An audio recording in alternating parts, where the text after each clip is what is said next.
استروجينን ፕሮጀስትሮንን እንታይ ይፍልልዩ ኢላ ዝሓፍትን ሓይተሃናላ ብጣዕሚ beautiful question ሎማዓንቲ ብዛዕባኡ ክዛረበ ከመይ ውዕልኩም ኣሕዋተይ ትምህርትና ንቐፅል ሕጂ እቲ ኤስትሮጀን እቲ ፕሮጀስትሮን ብሓንሳብ እዩ ዝሰርሕ ናይ ኤስትሮጀን ኣሎ ኣብ ወርሒ ማለት እዩ እቲ ናይ menstrual cycle ንብሎ ሓንሳብ ኤስትሮጀን ይልዕል ሓንሳብ ፕሮጀስትሮን ይልዕል ሕጂ ኣብቲ ኩሉ ዝዛረቡ ተዘኪርክኖ ወይ ተዘኪርኩሞ ኣብ ጥንቲ ኤስትሮጀንን ፕሮጀስትሮንን የድሊ ኢለ ኣብቲ ናይ birth control ክዛረብ ከለኹ ከዓ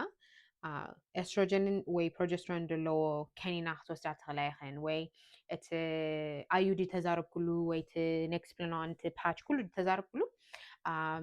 ፕሮጀስትን ኣለዎ ኢለ ተዛሪብ ሕጂ ስለምንታይ ፕሮጀስትን ማለት እቲ ሲንተቲክ ኣብ ላቦራቶሪ ዝተሰርሐ ፕሮጀስትሮን ዓይነት ነገር እዩ ማለት እዩ ሕጂ ስለምንታይ እዚ ኣብ ጥንሲ ኣሎ ኣብ ምክልኻል ጥንሲ ኣሎ ክዛረበሉ ሕጂ ኦኬ ሶ ፕሮጀስትሮን ኣብ ጥንሲ ሓደ ፋንክሽን ኣለዎ ኣብ ጥንሲ ተለየለኻ ካልእ ፋንክሽን ኣለዎ ማለት እዩ ሕጂ ጥንሲ ምስ ሓዝና ማለት ታንቋቑሖን ታፍረውድን ምስ ተራኸባ ፕሬግነንስ ኮይናላ እዛ ሰበይቲ ጥንሲ ሒዛላ ብኸመይ ንፈልጥ HCG ዝበሃል ኣሎ ሆርሞን ድወፅእ ኣብ ነብስና ብትደም ድርከብ ማለት እዩ ሽዑ እሱ እንታይ ይገብር ነቲ ኦቨሪ ነቲ እንቋቑሖ ሒዝዎ ዘሎ ቦታ ፕሮጀስትሮን ኣውፅእ ይብሎ እዚ ኩሉ ሕጂ እንታይ ኣበይ ይኸይድ ናብ ሓንጎልና ክኸይድ ካብ ሓንጎልና ናብቲ ኦቨሪ ሕጂ ኩሉ ብደይ ሆርሞን ነፍስና ክዛረብ ኣይክእልን እዩ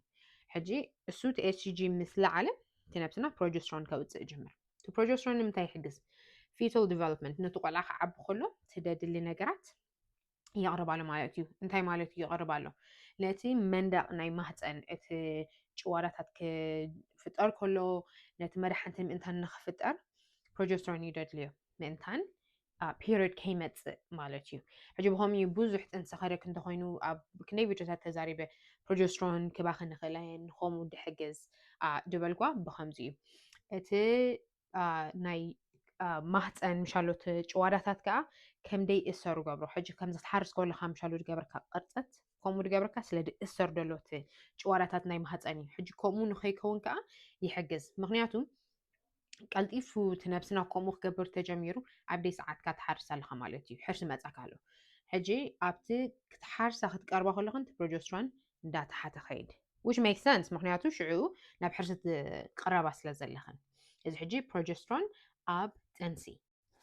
ቅድሚ ጥንሲ መሓዝ ግን እቲ ፕሮጀስትሮን እንተልዒሉ መጀመርታ ሕጂ ናይ ሳይክል ናይ menstrual cycle ክንዛረብ ከለና መጀመርታ ታንቋቑሖ ክትወፅእ ኣለዋ ሕጂ ታንቋቑሖ ምስ ወፀት ሽዑ ጥንሲ ምስ ሓዝና እዩ ክልዕል ዘለዎ እቲ ፕሮጀስትሮን ቅድሚ ታንቋቑሖ ምውፃእ ተልዒሉ እቲ ፕሮጀስትሮን ግን እቲ ኦቪሌሽን የቋርፆ ምክንያቱ ነብስና እንታይ ኮይኑ ስምዖ maybe ጥንሲ ሒዛላ እዛ ሰብ እዚኣ ስለምንታይ እቲ ፕሮጀስትሮን ልዒሉ ስለምንታይ ከይልዕል ኣሎ ወይ ከኒና ናይ ፕሮጀስትሮን ትወስድ ትኾንካ ኔክስፕላኖን ተለካ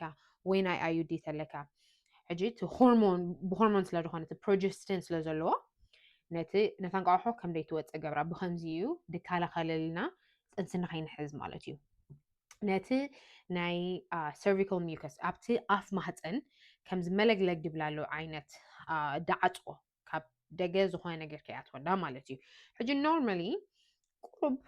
ከኣቱ ነገራት ከኣቱ ይኽእሉ ነገራት ክብል ከለኹ ፍረ ወዲ ሕጂ ብኸምኡ ይድሓልፍ ማለት እዩ ፕሮጀስትሮን ግን ንዑ እንታይ ገብሮ ብጣዕሚ ከም ድዕፆ ገብሮ ማለት እዩ ስለምንታይ ምእንታን ጥንሲ ከይትሕዝ ተቋሪፅካዮ ሽዑ እቲ መከላኸሊ ጥንሲ ናብ ኖርማል ይምለስ ማለት እዩ እታ ሓንቲ ከዓ እትን the uterus lining ሕጂ እቲ ወርሓዊ ወላ ታንቋቑሖ ተወፀት ተነብስና ክቕረብ ከሎ ነቲ ጥንሲ ክሕዝ እንታይ ይገብሮ ኣክንዲ መራ ድረጉድ ነቲ መንደቕ ናይ ማህፀን ከምዚ ቀጥ ይንገብሮ ብኸምኡ ሽዑ ብዙሕ ደም ደይፈሰካ ናይ birth control ትጥቀም ተለኻ ምክንያቱ እቲ መንደቕ ናይ ማህፀን ከምቲ ድድለ ኣይረጉድን ኣሎ ስለምንታይ ምእንታን ጥንስኽና ከይትሕዝ ሕጂ ድሕሪ ጥንሲ መሓዝ ፕሮጀስትሮን ነቲ ፕሬግነንሲ ከምደይ ነቲ ጥንስን ከምደይ ከይድ ገብሮ ማለት እዩ ቅድሚ ጥንሲ መሓዝ ከዓ ጥንሲ ከምደይ ትሕዝ ይገብር ሕጂ ኣብ ነፍስና ሆርሞን መዓስ ይወፅእ ኣሎ it's very important ሕጂ እዚ ፕሮጀስትሮን እዩ ሕጂ ናብ ኤስትሮጀን ንኸይድ ኤስትሮጀን ሕጂ ኣብ ጥንሲ ተመጀመርታ ታንቋቑሖ ንኽትወፅእ ካብ ቲ ኦቨሪ ማለት እዩ እንታይ የድሊ ኤስትሮጀን የድሊ ሕጂ እሱ ጥንሲ ክንሕዝ ተኮይና ኤስትሮጀን ክህሉ ኣለዎ እቲ ጥንሲ ምስ ተተሓዘ ከዓ ነቲ ናይ መንደቕ ናይ ማህፀን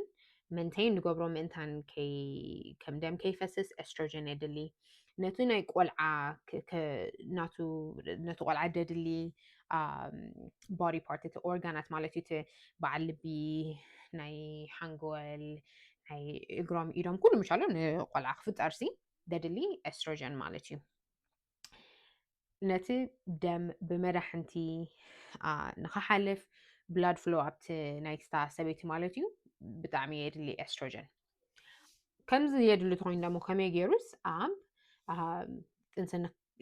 ክንከላኸል ኤስትሮጀን ንህብ ሕጂ እቲ ኩሉ ከምቲ ድበልኩ ኣብ ነብስና እቲ ብምንታይ ድኸይድ እቲ ሆርሞን ናብ ሓንጎልና ትክሽዑ ሓንጎልና ኦኬ ከምዚ ድልዩ ሎሞ ከምዚ ዓይነት ይፈጠር ገይሉ ሲክሊካል እዩ ከምዚ ፊድባክ ሉፕ ይበሃል እዚ ተሎ እዚ ክመፅ እዩ እዚ ተሎ ከምዚ ክመፅ እዩ ሕጂ ብኸኒና ክትወስድ ከለካ እቲ ኤስትሮጀን ማለት እዩ ነብስና እንታይ ኮይኑ ስምዖ ኤስትሮጀን ዳ እንታይ ኮይኑ ልዒሉ ኦኬ ሞ ታንቋቑሖ ወፅያላ ማለት እዩ ምክንያቱ ብጣዕሚ ተልዒሉ ተሎስ ኦኬ ሞ ታንቋቑሖስ ወፅያ ገይሉ ሽዑ ታንቋቑሖ ግን ኣይወፀት እንደላ ብኸኒና ኢና ሂብና ክንቲ ኤስትሮጀን ልዒሉ ደሎ እምበር ነብስና ኣይኮነን ፈጢሮ እቲ ኤስትሮጀን ሕጂ ነቲ ነብስኻስ ትሪክ ትገብሮ ኣለካ ማለት እዩ ኣብ ልዕሊኡ ከዓ እቲ ፕሮጀስትሮን ክሰርሕ መሊሱ የልዕሎ ፕሮጀስትሮን ከዓ እንታይ ይገብር ጥንሲ ንከይትሕዝ ከይተተሓዘ ስለ ድልዕል ዘሎ እቲ ፕሮጀስትሮን በቲ ከይና ክዛረብ ከለኩ ትዝክራ ትኾንክን ኤስትሮጀንን ፕሮጀስትሮን ዘለዎ ብሓንሳብ ይኹን ትወስዳታ ናይ ኮምቢኔሽን ፒል ንብላ ማለት እዩ ሕጂ እታ ኤስትሮጀን ንፕሮጀስትሮን መሊሱ ከም ዝሰርሕ ገብሮ ማለት እዩ ብከምኡ ሽዑ ጥንሲ ኣይትሕዝን ማለት እዩ እዚ ክብል ከለኹ ግን ድበዝሕ ግዜ ናይ birth control ናይ ፕሮጀስትን እዩ ዘለዎ ምክንያቱ ቅድሚ ጥንሲ መሓዝ ስለ ዝኾነ ነቲ ጥንሲ ንክትሕዝ ደድሊ ነገራት ኣብ ነብሲ ስለ ዘይፀንሕ ሚኒንግ እቲ ናይቲ ማህፀን መንደቕቲ ክፍጠር ዘለዎ ኣይፍጠርን እዩ እቲ እንቋቑሖ እውን ኣይወፅእን እዩ ካብቲ ኦቨሪ ማለት እዩ ብከምዚ እዩ ሽዑ ኤስትሮጀንን እቲ ፕሮጀስትሮን ንጥንሲ ንከይትሕዝ ድከላኸል ኣይኖ ብዛዕባ ከምዚ ክንዛረብ ከለና ኮንፊውዚንግ ይኸውን ንሰብ ከም ንጥንሲ ይኸውን ተኮይኑ ከመይ ገይሩ ይከላኸል ገለ እዚ ዋላ ኣነ ትምህርቲ ክመሃር ከለኹ ብጣዕሚ ታሽሙ ክትሓስበሉ ደለካ ኣብ መዓስ ግዜ ከም ዝኸውን ኣለዎ መዓስ ግዜ ከም ዝኸውን ኣለዎ ኢልካ ተሓስበሉ ነገር እዩ ብከምዚ እዩ ከዓ ጥንሲ ከም ትድበልክዎ ብዙሕ ክህደክ እንተኮይኑ ፕሮጀስትሮን ክንህበክን ድብልኽን ወይ ከዓ እቲ ናትክን ኦቪሌሽን ከምቲ ድድለ ደይመፅእ እንተሎ ናይ ብዛዕባ ናይ ኤስትሮጀን ገለ ድዛረባኽን ብከምዚ እዩ ኣይ ሆፕ እታ ሕቶ መሊሰልክን ክኸውን ተስፋ ገብር ባት ኣት ደ ሴም ታይም ቀሊል ኣይኮነን ከምዚ ኮፍ ኢልካ ንክትሓስቦ ኩሉ ነናቱ በነፊት ኣለዎ ድሓር እውን ምስ ሓረስካ እውን እቲ ደድሊ ነገራት እቲ ኤስትሮጀን ብጣዕሚ ተልዒሉ እቲ ናይ ፀባ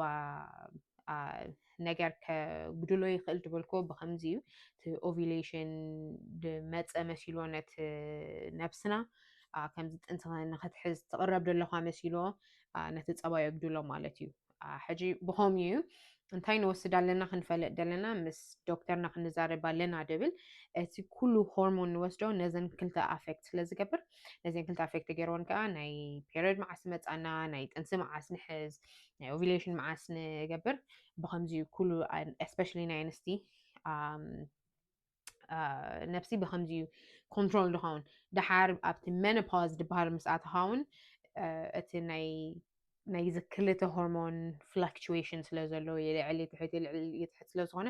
ብከምኡ እዩ ኣፌክት ይገብረካ ማለት እዩ ኦኬ ኮመንት ካልእ ተለክን ኣብቲ ኮመንት ፀሓፋለይ ብሩክ ለይቲ